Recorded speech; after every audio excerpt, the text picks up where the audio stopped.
Hello, everyone. Welcome to Sports Dialogue. Tonight is the Northeast Conference, better known as the NEC Men's Basketball Final. Mercyhurst travels to LIU Brooklyn. I believe that the winner of this game will be the LIU Sharks. Go Sharks. I think they have the best team in the conference. Their record shows it, and I think they will prevail tonight. As far as my picks, my quarterfinal picks, my 4 quarterfinal picks all won. My 2 semifinal picks lost. So in this NEC tournament, my record is 4 wins and 2 losses. And tonight, as the LIU Sharks march on to victory, no disrespect at all to a good Mercyhurst team, LIU will be victorious. And my conference record and predictions, I believe, will be 5-2. But more importantly, the LIU Sharks will win tonight. God bless you. Okay, so I did call that one correctly. I did pick LIU to win the championship game versus Mercyhurst. Now, Mercyhurst fought really hard. They are a very good team, as most of the teams in the NEC are good teams. Next, if you may recall, before I move on to the next topic, you may or may not recall, I did win all my quarterfinal picks. There were 4 quarterfinal picks that I chose the winners of those games.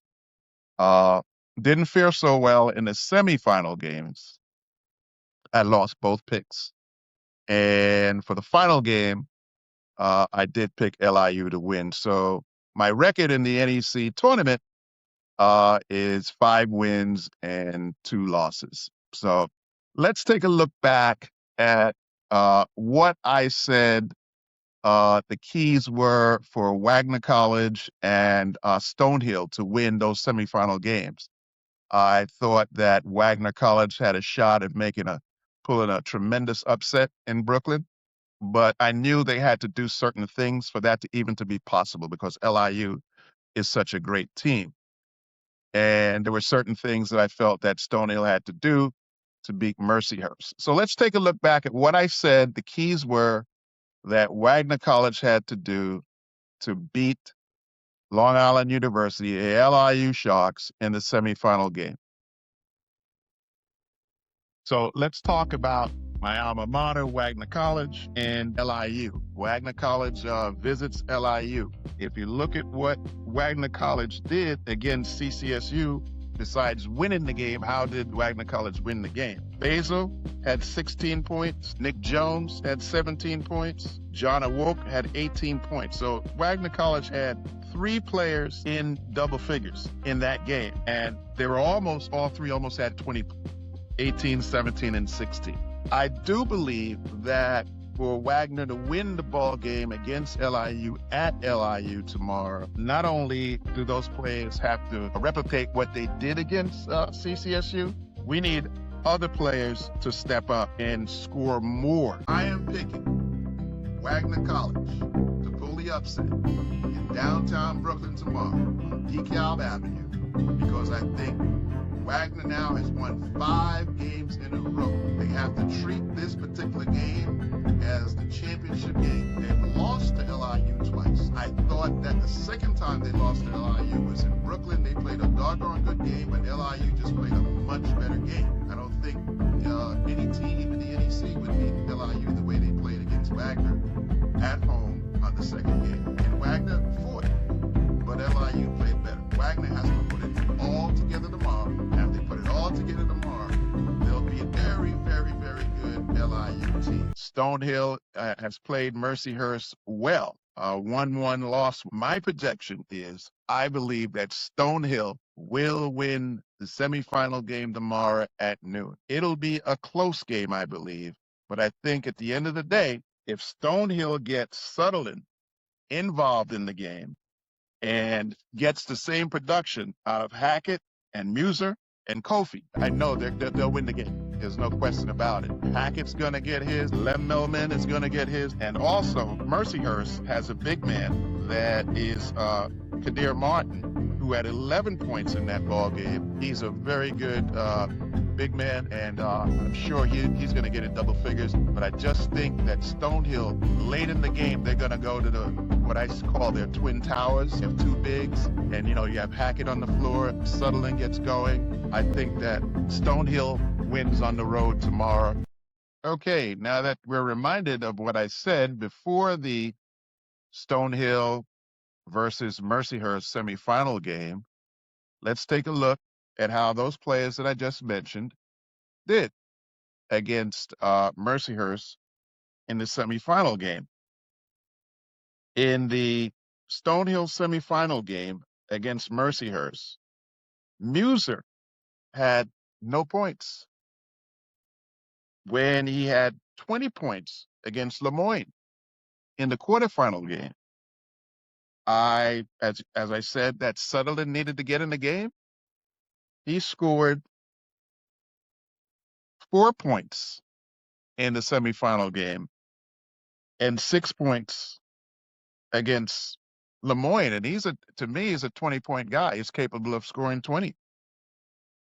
Hackett, he definitely performed. There's no question about that.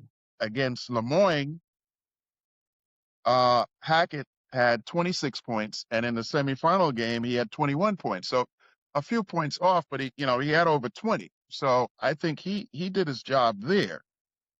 Kofi, who had 13 points against Lemoyne, came up with 6 points. So you can see the drop off, again, the names. I'm not saying these are bad plays. I'm just going by the statistics. I mean, just to get to the semifinal game, the team should be commended. There's no question about it. I'm not so sure if how many minutes did Muser play against? He played 17 minutes against Mercyhurst and got no points. And he played 30 minutes against Lemoyne and had 20 points. So he's capable. He's more than capable of it. I'm just not so sure why. And again, there's not a blame game here. There is no blame game. Someone has to win, someone has to lose. I'm just doing an analysis, and it's my opinion, and I'm using factual data to support my analysis. I had a reason and a method to my madness for picking winners and losers. I told you exactly what I thought the two semifinal picks needed to do to win, and now I'm showing you what they did. And I wish that, they would have won. I picked them, and I wish they would have made those point productions and those predictions that I made, but they didn't.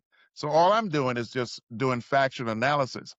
There's no blame game here against any of the players. They're all talented, fabulous players. So by no means am I criticizing any players. I'm just going with showing what I've said they had to do and what the statistics said they did. And they didn't win. They both lost. Now, I can't say if they did what I said, they're going to win, but I think they would have had a better chance of winning. Next, I'm going to, before I change gears to the Big East tournament at Madison Square Garden, want to give a shout out to, again, to LIU and Coach Rod Strickland and the whole LIU University, faculty, students, administration, down the road, down the line. Congratulations on the win, and congratulations to all of those schools in the Northeast Conference. Very talented. Keep building that talent. Keep building your conference. Next, when I come back, I'm going to switch to the Big East tournament, which the first round discuss the first round games tomorrow, Wednesday the 11th. And hopefully I'll be back with episodes on Thursday morning before the Thursday morning quarterfinals, and then an episode on Friday morning before the semifinals, and then an episode Saturday afternoon before the final game for the Big East tournament. That's my plan. God's willing, I'll be able to do it. So I'll be back in a sec to discuss who I feel will win tomorrow, Wednesday 11th, at the Garden in the opening round of the Big East Conference tournament.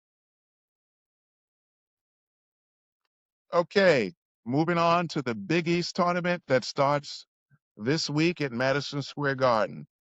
There are 3 games in the opening round on Wednesday, tomorrow, the 11th of March. The first game's at 4 p.m., and that's Butler versus Providence. And both teams met early in December 13th, where Butler won in overtime by 113 to 110. And then I think on February 5th, Providence won by 10 points. So they split during the regular season. And let's look what Butler's done recently.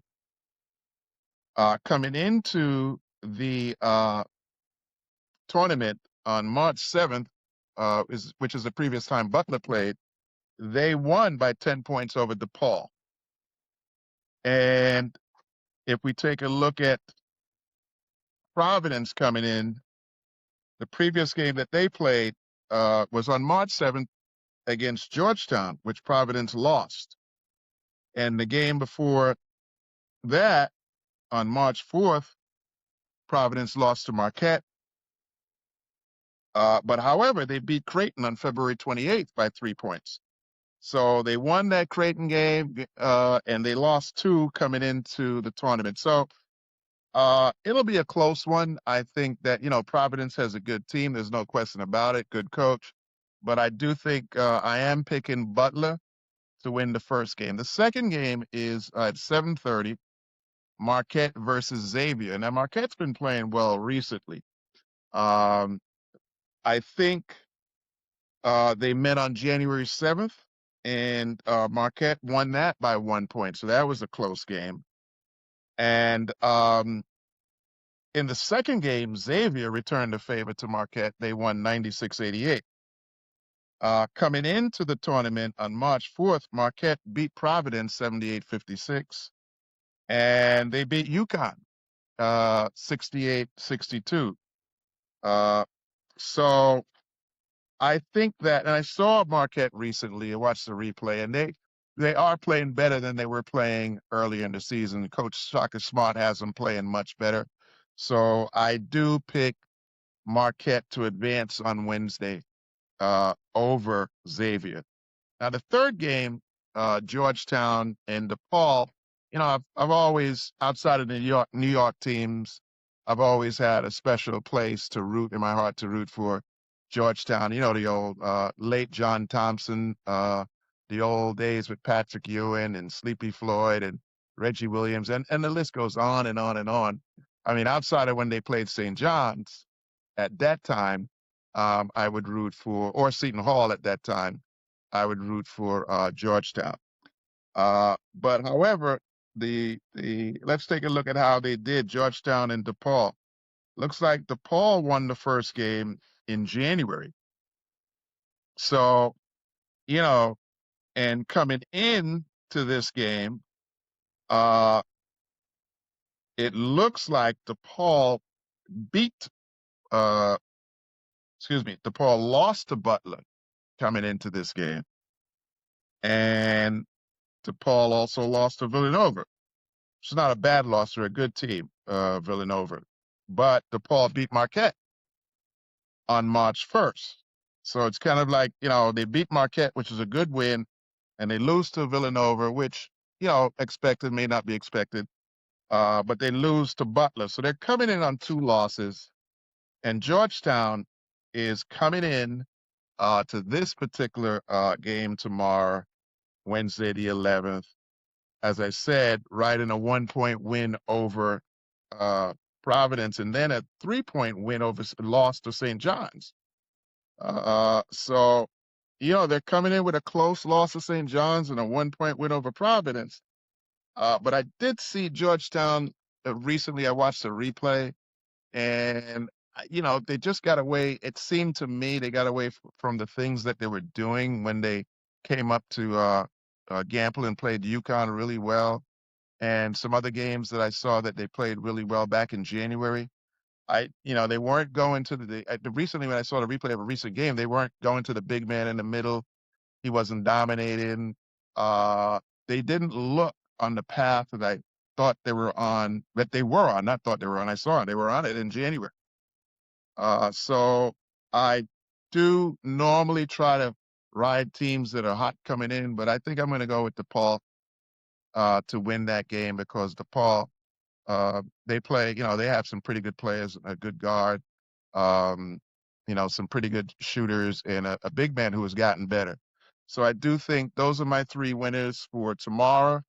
God's willing, and my intention is to do another episode on Thursday before the games on Thursday, and then another episode before the semifinals on Friday, and an episode on Saturday previewing the final.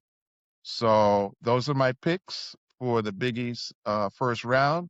Again, congratulations to the NEC on a wonderful tournament, and congratulations to LIU for winning that tournament and making a trip to March Madness, which is the NCAA tournament. Congratulations to Wagner and all the other schools in the NEC. Thank you, and God bless you. See you on the next episode.